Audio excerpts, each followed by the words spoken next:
Hi there and welcome to Gaining Vision. I'm Melanie. Thanks for tuning in.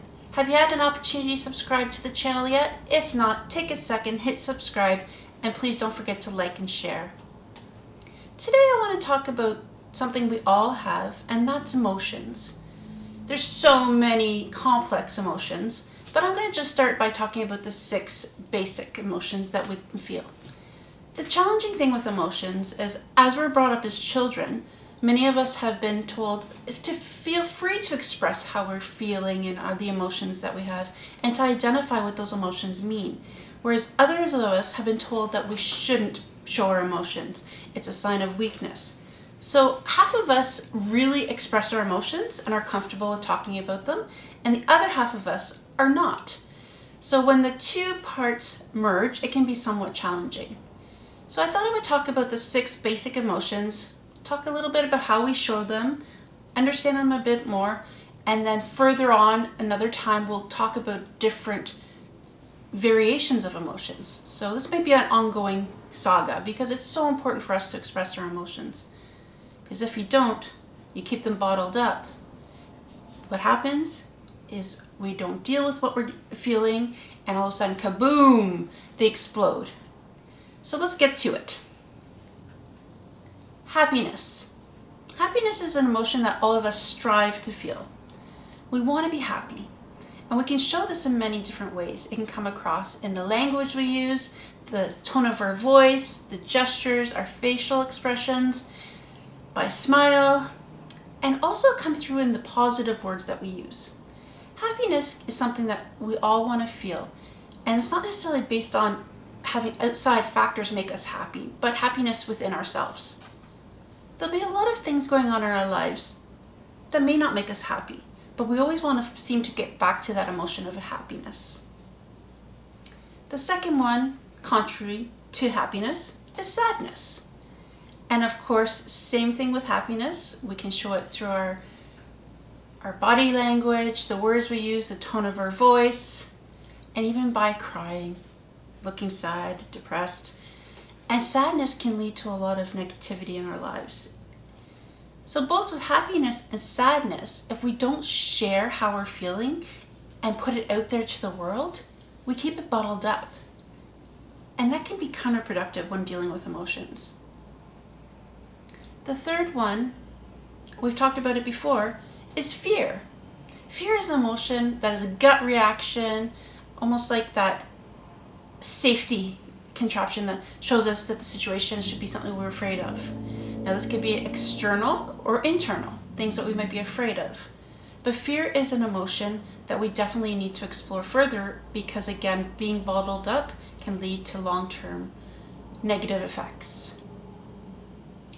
The fourth one, I found this was actually an interesting emotion.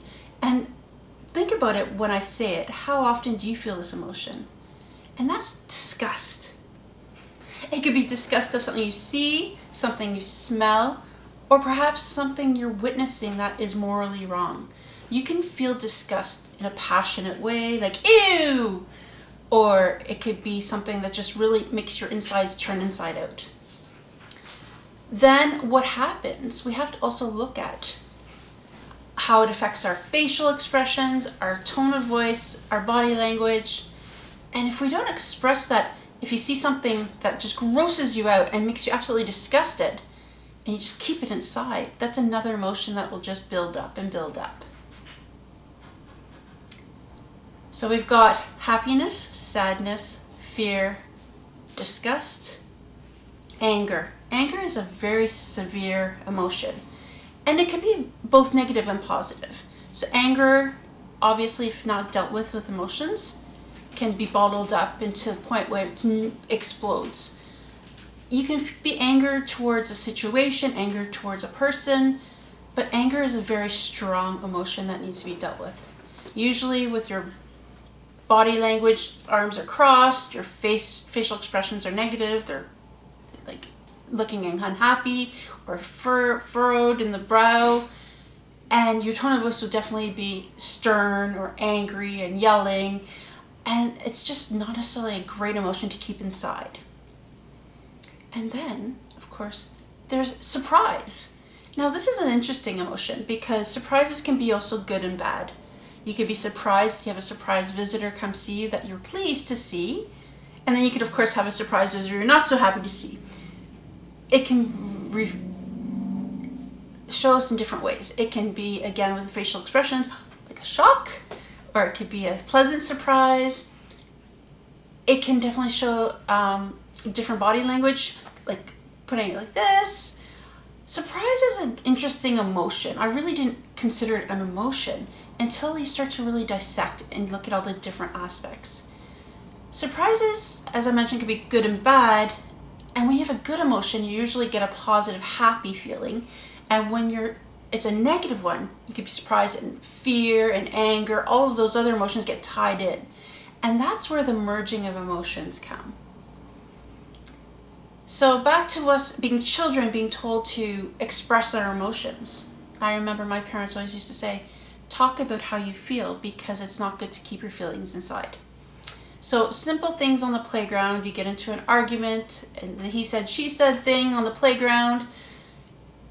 If you don't express that verbally, it can be a learned action to put action to your emotions. It can be getting into fights, being standoffish, or also just having this negative outlook towards things. But if you're able to verbalize how you're feeling in an effective way, then you're more likely just to get it out there, put it out there. And for example, if you're getting called to the principal's office, if it's a child, or talking to the teacher, you're going to say, I'm upset because he pushed me, whatever it is. And by teaching our children at a young age to express their emotions, it's a good thing because they can talk it through. Now, a lot of girls used to put on the tears, and that was a quick answer for everything. Sadness, anger, even get out of bad situations. But it was always said that boys shouldn't cry. And that's not fair, because if a little boy is hurt and he's scared or something and he feels a need to cry, I think it's important for that little child to cry, because these are emotions that we feel inside. And not only are we going to verbalize them, but it's important that they come out through other ways. And tears is a good way to show sadness, fear, or pain. As we get older, we're told to express how we're feeling. So when we get into that first young love, the puppy love stage, you have all these mixed up emotions inside you: happiness, fear, giddiness, and surprise about how you're feeling. And if you don't talk to someone about how you're feeling, you may do things irrational. You may do things you wouldn't otherwise do because your mind is clogged with all these emotions. So being able to verbalize how you're feeling, whether it's with a parent, a friend, somebody like that, it's important at that stage as well. As we get older and we're going to university and college, we may be overwhelmed with the amount of work we have, or uncertain about where our life is going. So we have all these emotions.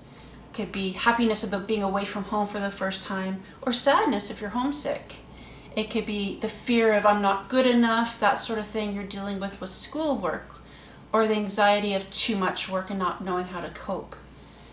Again, if you're not able to have somebody to talk to and express these emotions, we pile them inside of ourselves, and they just stew, they fester for quite a while. And when you're away from home at university or college studying, it's also a very vulnerable time for us, because we're changing aspects of our life, feeling overwhelmed, probably something new that we're all dealing with. But sometimes if you don't talk about how you're feeling, it comes out in, again, rash actions, whether you turn to drinking or drugs, or it could be those fights again. And unfortunately, some people keep it so bottled up that they don't talk to people, and they go into a deep depression, and sometimes results in suicide, and it's quite sad. So being able to verbalize our emotions is essential. And the next stage of our life is the work world. Now, this is always a challenge because you want to have the professional side to you. But let's face it, we all have these emotions every single day. We may be frustrated or angry about a situation at work, but you want to act professional, so you don't want those emotions to come out in anger. So how to articulate how you're feeling and the emotions that are going through your mind? without coming across as a negative person or unprofessional. This is something that we have to really work at because nobody really teaches you that. It's not fair for anyone to bottle up those emotions and not express how they're feeling. I know there's been many a times at work that I've been frustrated, or I thought something wasn't right, or I really felt strongly about something. I wanted to articulate it, but I was afraid to express my emotions because I was going to rock the boat, or perhaps it was going against the grain. It wasn't what they were looking for. But if I didn't have someone like my husband or friend to talk to about it, it would just sit there and stew, and I'd hate my job, which is just not what I'm looking for. I want to be doing something I'm passionate about, something that's giving back to the community. So it's really important to be able in the workplace to express how we're feeling as well. A lot of times there's great supervisors and managers in the workplace that will ask you, whether it's a weekly, monthly check-in, how are you doing? They call it sometimes the temperature check, or keeping their hand on the pulse of their employees about how they're feeling. Again, employees may feel a little bit hesitant to express their emotions, but it is an open opportunity to have open dialogue with your concerns and perhaps how you're feeling. They're doing this more now in the workplace because with mental health check-ins, that sort of thing, emotions play a big part and also will affect the productivity of the employee. So employers are really interested in how you're feeling. Then move on in emotions dealing with your marriage or your long-term commitment with your partner. It's important to communicate the emotions, how you're feeling, and have that person, your spouse, your partner, to be there as a sounding board of how you're feeling, to be the kind of voice of reason sometimes, because I don't know about you, but I'm a very emotional person, so I may fly off the handle a little bit easily. I may be a little bit too passionate about some things. And my husband is the opposite. He's very calm. He's very centered. So he'll pull me back, listen to how I'm feeling, never tell me what I'm feeling is wrong. But he will just play devil's advocate and say, well, have you thought about this? And sometimes you need that balance in your life to keep you grounded.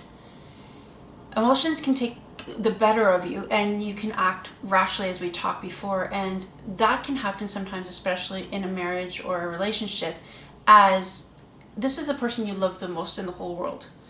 And it's not always fair to take